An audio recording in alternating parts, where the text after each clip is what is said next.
त्याबद्दल काँग्रेस पक्ष व जिल्हाध्यक्ष आम्ही दोघं बी आमच्या सर्व पदाधिकारी तुमच्या बरोबर आहे. मी ताईला सांगतो, ताईकडनं महाराष्ट्र राज्याच्या मुख्यमंत्र्यांची वेळ घेऊयात, तुमचं एक शिष्टमंडळ घ्या, मुंबईत जाऊन त्यांना भेटूयात आणि जे कामं आपण हक्काची केलेले आहेत ते आपले पैसे व्याजाने काढून काय लोकांचे बँकेत कर्ज काढून त्या ठिकाणी काय लोकांनी उदार माल आणून केलेला आहे. असे उदार माल आणले लोक घर बसायला तयार नाही. किती लोक तुम्ही उदार माल हर्षल पाटील त्यांनी बिल न दिल्यामुळे आत्महत्या केली.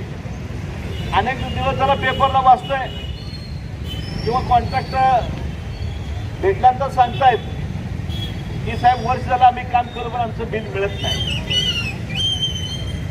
त्यामध्ये कुणाचीही चूक नाही, आपली चूक शासनाची आहे. आता जे राज्य करतात त्यांची चूक आहे. आपले सगळे पैसे हे लाडक्या बहिणीकडे वळवलेले गेले. मी तर म्हणतो हे सोलापूर शहराचा जिल्ह्याचा तर आहेच प्रश्न, पण महाराष्ट्र लेवलच्या सगळ्या कॉन्ट्रॅक्टर एक करा आणि कॉन्ट्रॅक्टर एक झाल्याशिवाय आपला दणका दाखवल्याशिवाय हे सरकार जागा होणार नाही. आणि आज महाराष्ट्र लेवलचं सगळ्या जिल्ह्यामध्ये शहरामध्ये चालू आहे. 35 जिल्ह्यामध्ये आज धरणे आंदोलन चालू आहे.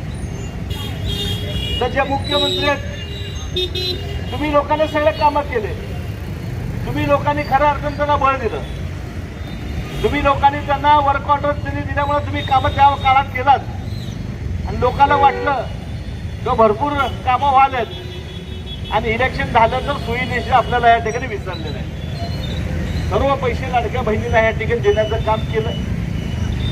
अनेक लोक ह्या ठिकाणी अडचण झालेले आहेत, पण काय घाबरू नका, काळजी करू नका, असा अन्याय सगळ्यावरच चालू आहे. त्याचं काय झालंय भैया, पुढचं पाठवून मागचं सगळं सपाट. नवीन काय तर काढायचं, लोकांना दिशाभूल करायचं आणि नादाला लावायचं आणि मागच्या लोकांना माझं हे काम केलं तर विसरून जायचं, असा सपाटा महाराष्ट्रामध्ये चालू झाल्यामुळं थोडं 2 दिवस अगोदर सांगितलं असतं मुख्यमंत्री इथं आले, त्यांना इथं आपण गेलो असतो, इथं त्यांना घेरावा घातला असता.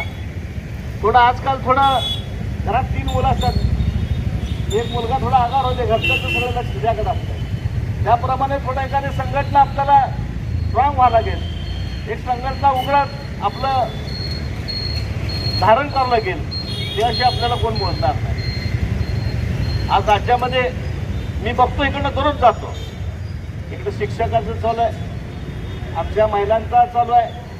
दररोज साहेब अर्धा लोक या ठिकाणी आहे उपोषणला, धरणे आंदोलन झालं दररोज चालू आहे. एवढे धरणे आंदोलन मी कधी बघितलं नाही. ह्या वर्षामध्ये मी इथनं दररोज जातो. एकही दिवस असा नाही की इथं आंदोलन चालू आहे.